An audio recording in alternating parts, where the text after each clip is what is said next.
Assalamualaikum warahmatullahi wabarakatuh. Halo teman-teman, kami dari kelompok 6 mata kuliah Psikologi Sosial.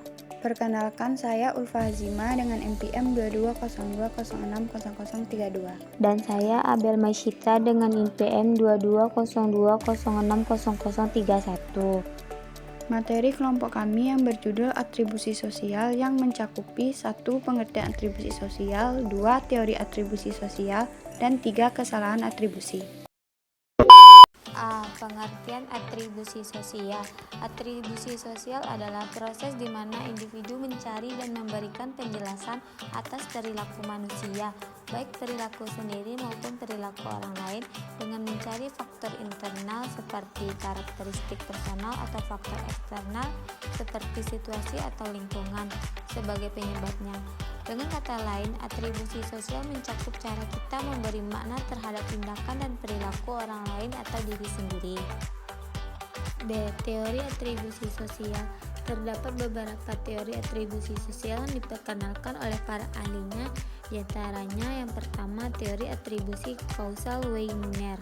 Teori ini dikembangkan oleh Bernard Wigner dan menyatakan bahwa kita cenderung mengatribusikan perilaku kepada 3 dimensi: locus of control, internal versus external, stabilitas, apakah faktor penyebab tetap atau berubah, dan kontrolabilitas, apakah faktor penyebab dapat dikendalikan atau tidak. Yang kedua, teori atribusi Kelly.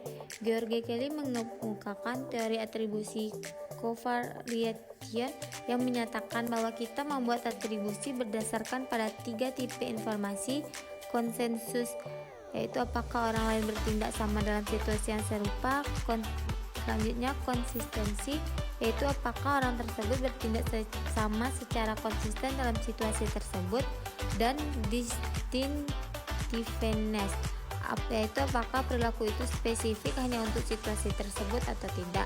Yang ketiga, teori atribusi Heider.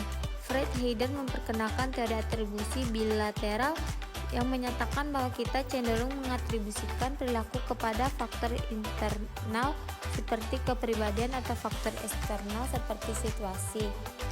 C. Kesalahan atribusi. 1. Kesalahan atribusi salah mengambil kesimpulan tentang seseorang tanpa mempertimbangkan faktor situasional yang mungkin mempengaruhi perilaku mereka. 2. Kesalahan atribusi self-serving, cenderung mengambil kredit untuk kesuksesan dan pencapaian pribadi, sementara menyalahkan faktor eksternal untuk kegagalan. 3. Bias fundamental attribution, cenderung untuk mengatribusikan perilaku orang lain lebih kepada faktor internal daripada faktor situasional, sementara ketika kita mengevaluasi perilaku kita sendiri, kita cenderung lebih mempertimbangkan faktor situasional.